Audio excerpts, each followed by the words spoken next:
It's a negotiated agreement that's only available to sectors that are both energy intensive and are subject to overseas competition.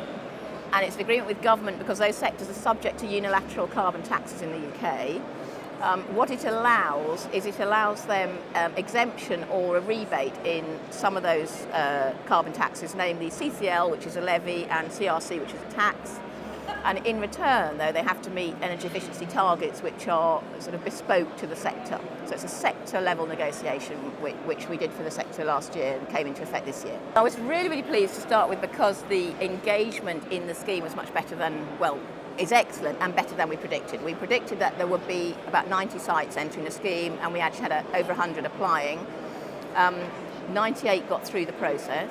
So I think, to be honest, I'm delighted with the level of engagement in the scheme. It shows that the industry's embraced it and are participating.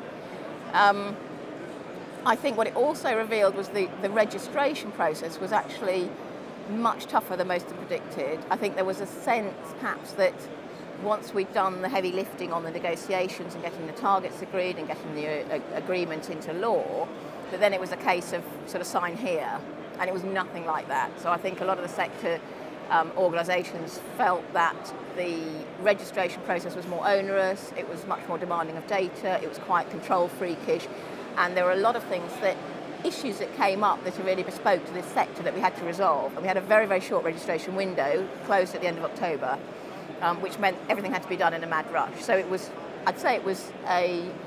we learned a lot from the process. It was very successful in terms of how many people have got through, but we'll be applying those lessons to the next cohort when the next registration, well, the next registration is actually open, but no agreements can be issued before January.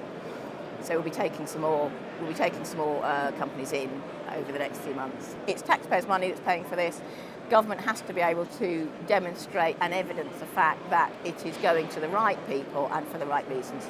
It's quite simple. So there is it's a good reason. It just seems quite tough for companies to actually have to evidence absolutely everything, and some of it as far back as 2011.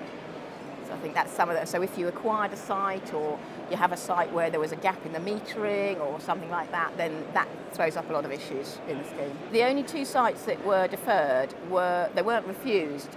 They were deferred because there were gaps in the base year energy data, which meant that they couldn't provide a full year of sub-meter data, and therefore you then don't have anything to measure them against in terms of performance that's robust enough, and that's why they've been deferred till they've got a full year. The first target period ends on the 31st of December this year, and then they will be reporting. We'll get the data in from them January, February, and then the actual formal reporting will be done in July. So the report we've done, which tells us really what the CCA is, who signed up to it, how they found the process, and how we think it will impact the sector, that's just an interim report because we felt we could draw breath and have a look at the system.